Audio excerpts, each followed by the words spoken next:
For decades, the 26-story Nyayo House was just a government skyscraper, but beneath its foundation, something monstrous was breathing.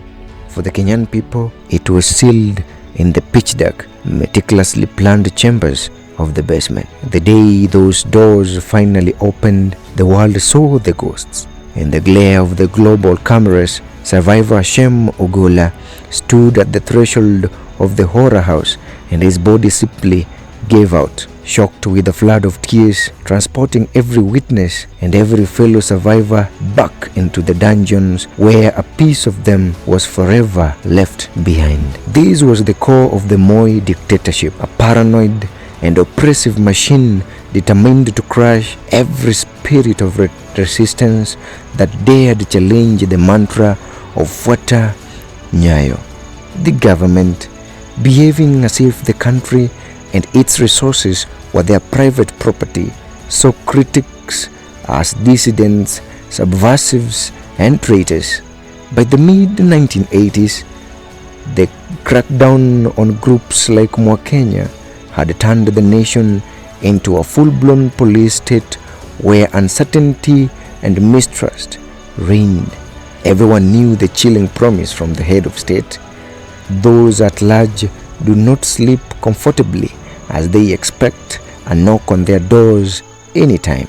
And the knock always came, usually in the deep, silent hours of 2 a.m., followed by a heavy black bag dropped over the head, a blindfolded ride, and the descent into the black or red cells below.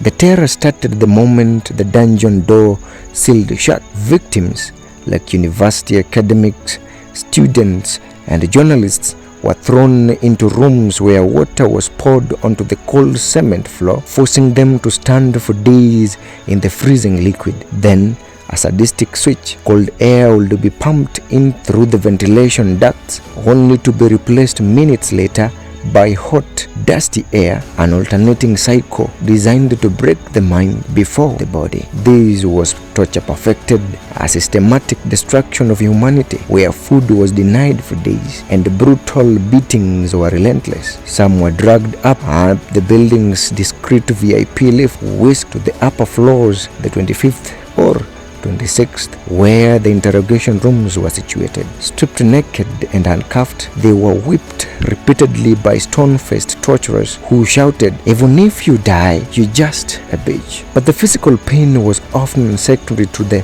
psychological terror. Imagine Cornell's Akelo Onyango naked before a group of men when a beautiful young brown woman menacingly approached, brandishing a razor blade, declaring, "Get ready to be circumcised."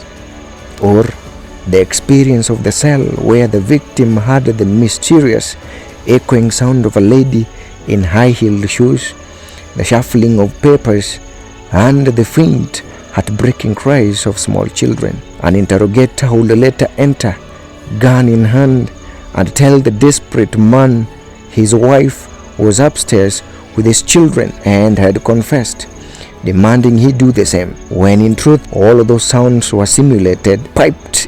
Not everyone survived this factory of pain. In February 1987, businessman Peter Njenga Karanja died from internal bleeding and open wounds after just 2 weeks of brutal interrogation in the basement, forcing the government to concede to a government-controlled inquest into his death. The victims who emerged carried an indelible mark of trauma, a chronic headache, poor eyesight, or a slipped spinal disc that never healed. Their families paid the price with them. Children dropped out of school in their father's absence, becoming the silent, uneducated casualties of the state's ruthlessness. After the dictatorship finally fell, those who were complicit tried to erase the dark history of the basement, attempting to demolish the dungeons to obliterate the truth. But a remarkable twist of fate saved the memory. The cells were factored into the structural integrity of the skyscraper itself,